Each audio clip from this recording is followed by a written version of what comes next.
Morning, my friends. How you doing? It's a Friday, so it's always a good thing. But it's a glorious day where I am. The sun is shining, and I hope the sun is shining where you are. But look, I want to get straight into it. I'm just out at the gym. I always seem to come up with a few ideas when I come to the gym. Maybe it's because the blood's pumping and endorphins are released. I feel good, but it's a good time for me to record these videos. But I want to talk to you today about something very important. That's the philosophy of small wins. Okay, now, whatever you're trying to achieve in life, whether, let's look at it from a health and fitness perspective.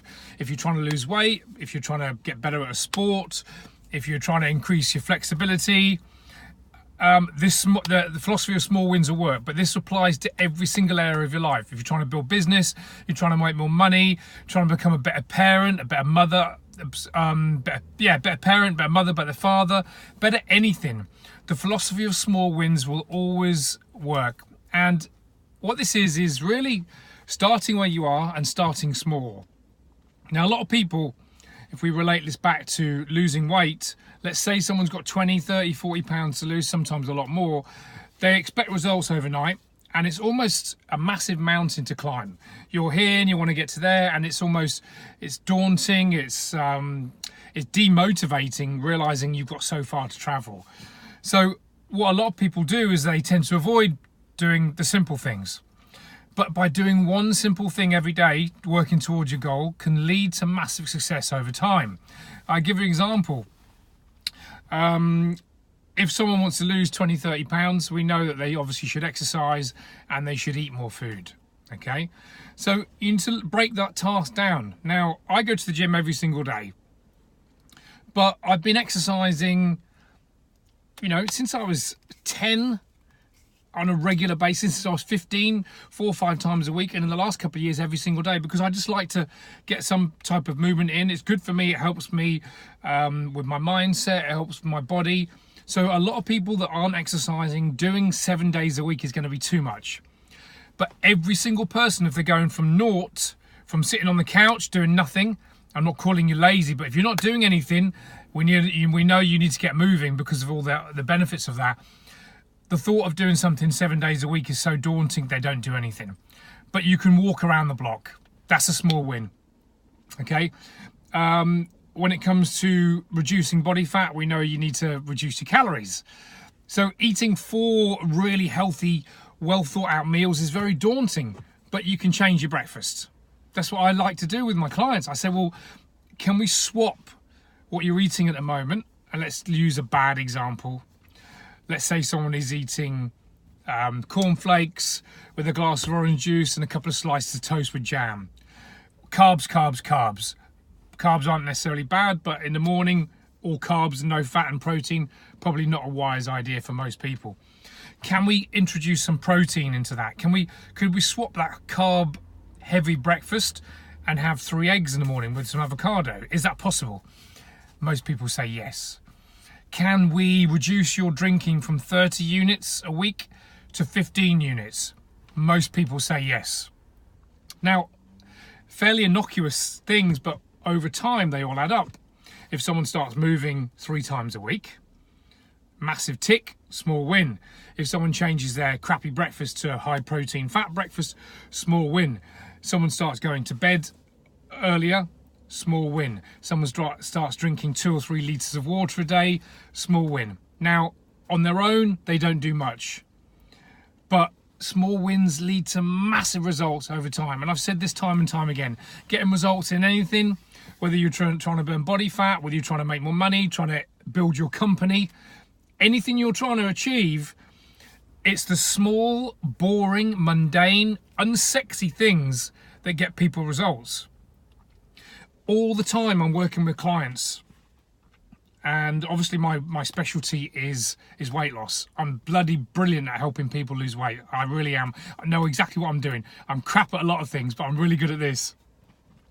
And they're very surprised that they think I'm going to there must be, what routine has Gav got his clients doing, or what special diet has Gav got his clients doing.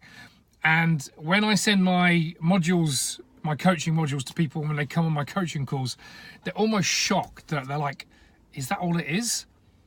Because it's the small, boring, mundane things that massively move the needle, but they're done consistently and they're done every day, and they're done with some thought, and that's what gets great results.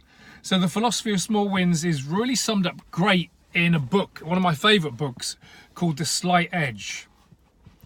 I'm trying to remember the author. I've read this book 5 times, listened to it many times, and Jeff Olson. There we are. Jeff Olson, The Slight Edge. And his classic example is, you know, very often I get people saying, I don't have time to read. And I know you guys are busy. If you're in the city, if you're working a career, wherever you are, not necessarily in London, all over the world, you're busy, you've got family life, you're trying to fit in social life, you're trying to get in the gym, all these different things. I get it. You're super busy. But when someone says they don't have time to read, it's just not true. You just don't have time to give it to that activity. We all make time for the things that are important to us. So what he says in this book, The Slight Edge, is just read 10 pages. There's 5 and 5, 10. Just read 10 pages. So for most people, 10 pages would take 10, 15 minutes, let's say, the average book. Now, we've all got 10, 15 minutes. We just don't make time for that. Now, I've often said I want to start meditating, and I've used the excuse many times, I don't have time to meditate. I do, I just haven't had the time to sit down and do 15 minutes of meditation. We've all got time, whether you're scrolling on the phone, whether you're watching TV or sleeping in bed or doing other things. You've got time for something that you want to put into the diary. So reading 10 pages a day, you know, for most people, for most books, that's 300 pages in a month, 10 pages a day. That's a book a month. That's 12 books a year. That's 60 books over 5 years. And I've said this before to you guys on a video, and I mentioned it in my recent podcast. 60 books on one subject would make you one of the foremost experts in the world in that area. And most people won't do that. So just think 10 pages over 5 years can leave massive results. So eating a healthy breakfast, walking around the block, moving your body 3 times a week, getting to bed on time, drinking 2 to 3 litres of water a day, writing in a journal, being grateful for the things you have. Individually, they don't seem to do much.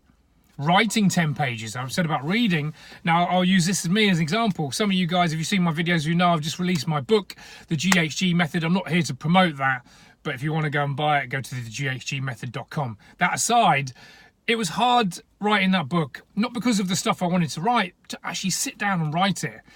Now, many of you will have said, you know, I want to write a book. Where do I start? And I got some of the best advice from my good friend who I mentioned in the book, a lady called Rachel Holmes. She was actually my client, but we became good friends. We've seen each other socially. Nothing in it. She's just a really, really great friend. But she's an author. And she said, Gav, get up every morning and write in your journal or write on a piece of paper or on your laptop, whether you feel like it or not.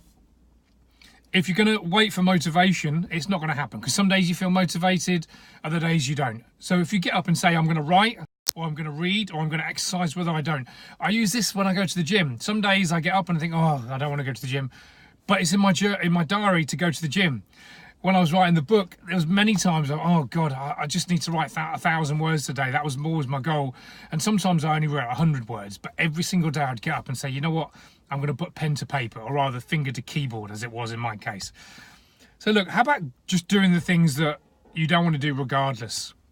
And that's the philosophy of the small wins, guy. I pull it back. There's so many examples we can talk about here, but do those small things every single day, and they're going to lead up to massive, massive results over time. And I've spoken to many, many people in all walks of life, in fitness, in motivation, in business, in super successful people, and whatever they do. And they all say it's the slow, boring, mundane things that aren't sexy that lead to massive results over time. All right, guys, I'm keeping this video under 10 minutes because LinkedIn won't let me post anything over 10 minutes. Hope you enjoyed this. If you want to know more about my stuff, go to gavgillibrand.com. That's where I post all my blog articles. You can sign up for my newsletter there. If you like the video, like it, share it, engage. LinkedIn have changed the algorithm. It's weird. I'm not getting much on my post. But anyway, coming up to 9 minutes 50, I'm going to end this video here. Have a great day, and I will speak to you soon. Take care. Bye.